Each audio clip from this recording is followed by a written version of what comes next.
Canada জুড়ে শুরু হয়েছে অ্যাডভান্স ভোটিং। আগামী 28শে এপ্রিল কানাডাতে সাধারণ নির্বাচন অনুষ্ঠিত হবে। এটি কানাডার 45তম নির্বাচন এবং এই 45তম নির্বাচনের ভোটিংটা 28 তারিখ হবে। তবে আজ থেকে শুরু হয়েছে অ্যাডভান্স ভোটিং শুরু হয়েছে।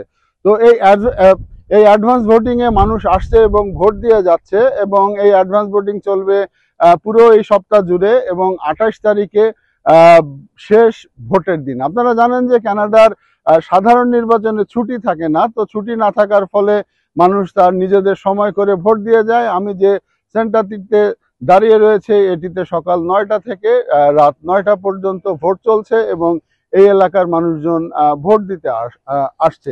তো আমি যেটা বললাম যে সেটা হচ্ছে যে এটি 45তম নির্বাচন এবং এই নির্বাচনের 343টি আসন সব মিলিয়ে কানাডা জুড়ে এবং এই 343 আগের চেয়ে আসন কিছু বেড়েছে, 4টি আসন বেড়েছে এবং 172টি আসনের প্রয়োজন হবে সরকার গঠন করতে।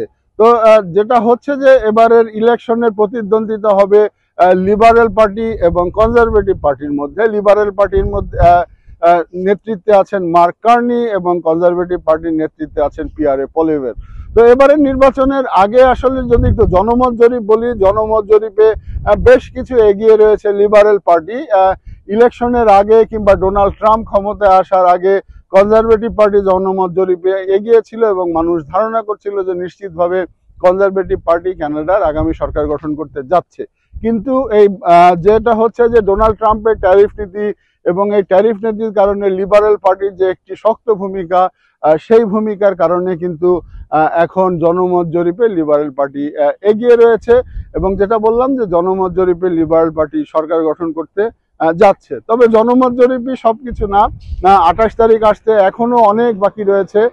মানুষ অ্যাডভান্স ভোট দিতে আসছে এবং অনেকটা উৎসব মুখরতা, যদি বলেন যে বাংলাদেশের মতো ভোটের উৎসব মুখরতা, সেটা কিন্তু কানাডাতে নেই। অর্থাৎ মানুষ এসে যে যার মতো ভোট দিয়ে যাচ্ছে। এখানে দেখছেন যে একটা ভোট সেন্টার, ভোট কেন্দ্র। তো এই ভোট কেন্দ্রের মধ্যে কারো কোনো ক্যান্ডিডেটদের ছবি থাকে না, ক্যান্ডিডেটরা থাকে না, হয়তো তাদের এজেন্টরা থাকে। তো এই ধরনের নিয়ে চলছে। আর যারা ভোটার তাদের বাড়িতে ভোটের কাগজ চলে এসেছে এবং সেখানে ভোট কেন্দ্রের নাম দেওয়া রয়েছে। এখানে কোনো ভোটার আইডি কার্ডের প্রয়োজন হয় না, শুধুমাত্র একটি ফটো আইডি দেখিয়ে অর্থাৎ ড্রাইভিং লাইসেন্স দেখিয়ে কানাডিয়ান নাগরিকরা ভোট দিতে পারছে। তো 2,80,00,000-এর মতো এইবার ভোটার এবং প্রায় 1500-র মতো ক্যান্ডিডেট, তারা তাদের ভোটাধিকার প্রয়োগ করছে। হয়তো 28 তারিখ রাত্রেবেলা আমরা ভোটের ফলাফলটা আপনাদের জানাতে পারবো। কানাডা থেকে মোহাম্মদ সাকিবুর রহমান খান।